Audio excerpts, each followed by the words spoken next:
bon anniversaire au BBH. On espère refaire les 20 ans et les 30 ans. Et bon, je suis peut-être plus là pour le reste, mais voilà, au moins ça, voilà, ça serait bien.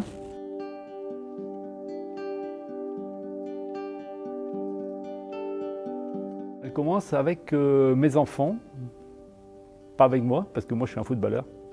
Et donc le handball, non, c'était, à part l'école, je jouais pas beaucoup au handball. Et j'étais à l'école de Saint-François. Saint-François, c'était une école réputée pour sortir des bons joueurs de handball, notamment à l'Esnevin pour les garçons et le Folgoat pour les filles.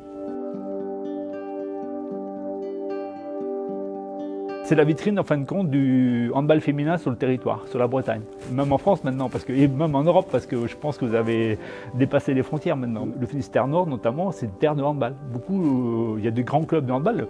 Ma fille est trésorière du Pays de l'Esnevin handball. Je crois que c'est le 2e club de France au nombre de licenciés, donc c'est pas rien, quoi. Donc il y a vraiment des beaux clubs, aussi bien sur le Pays des Abers, sur le Pays de Brest, sur le Pays de Crozon, Châteaulin. Tous ces jeunes-là qui progressent, ben voilà, je pense que leur avenir ou leur désir plus tard, c'est de jouer peut-être au BBH. Je pense à la finale à Paris, à la première finale, quand Brest, le BBH était encore en D2. Le mur blanc, les 4000 Bretons qui se sont retrouvés tous à Bercy, je pense, a marqué les esprits. Voilà. J'ai même une petite anecdote sympa, c'est que moi, quand Gérard ou Denis m'appellent, la photo qui vient à mon écran, c'est Denis et Gérard avec leur chapeau breton, quoi. Donc, et ça, je n'ai pas enlevé. Je pense que ça date de quelques années.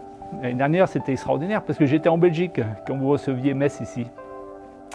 Et donc, on était au restaurant avec des amis, et donc bretons aussi. Et donc, j'étais déçu de pas y être, mais on a suivi le match à la seconde, etc., etc. On suivait ça, dès qu'il y avait un but, c'était de la folie. En plus, c'est un dénouement extraordinaire. Vous perdiez de 7 buts là-bas, vous gagnez de 7 buts, et puis à la dernière seconde, et c'est au goal average que vous êtes championne de France, quoi. C'est un moment inoubliable, inoubliable. Même en étant à 900 km de Brest, c'était un moment inoubliable. L'image du BBH, je pense que c'est Clio. Elle a toujours montré qu'elle était là, elle a fait toujours des matchs extraordinaires. Après, on peut en citer d'autres, hein. Je pense que la meilleure joueuse du monde maintenant à l'instant T, c'est Pauletta. Pauletta, faut pas. Enfin, c'est une joueuse, c'est une extraterrestre, quoi. Enfin, depuis qu'elle est là, depuis que ça fait 3 ans qu'on la voit sur le terrain, elle progresse tous les jours et puis elle a sa place en équipe de France. Et je pense qu'elle est partie pour rester, hein.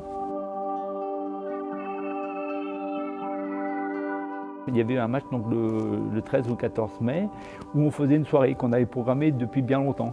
Sauf que le 9 mai 2019, j'ai 11 cars qui ont brûlé sur un dépôt à l'Anélis.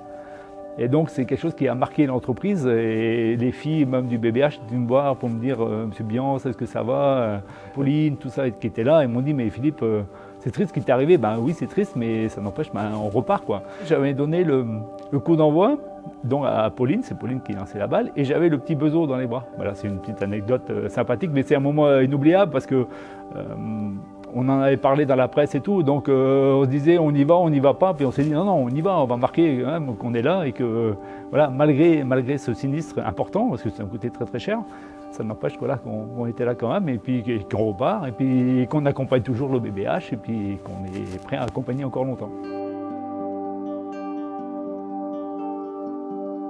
Suite logique parce qu'on était transporteurs déjà de l'Esnevin du Folgoat, on les avait qu'en national à l'époque, donc on les transportait régulièrement. Serge à l'époque était venu nous voir, Philippe, tiens, on cherche un transporteur, est-ce que tu es intéressé?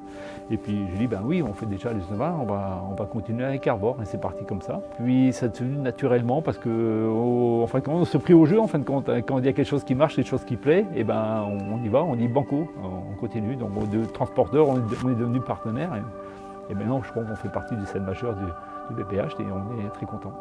Entre le moment où ça a commencé le BBH avec des petites fêtes qu'on faisait après les matchs et ce qu'on découvre maintenant pour les partenaires et pour les invités, voilà, il y a un assez grand écart, quoi. Pour les partenaires, je pense que c'est quelque chose d'hyper important aussi quand on a envie d'inviter des clients, d'avoir une prestation qui va au niveau de ce qu'on a besoin. Qui est fait au BBH, aussi bien dans la grande salle comme il y a à côté avec des concerts et tout, c'est magnifique, mais aussi tu peux avoir des salles pour un petit peu d'intimité, comme on fait de temps en temps nous quand on fait une soirée privative, et c'est vraiment super chouette, quoi.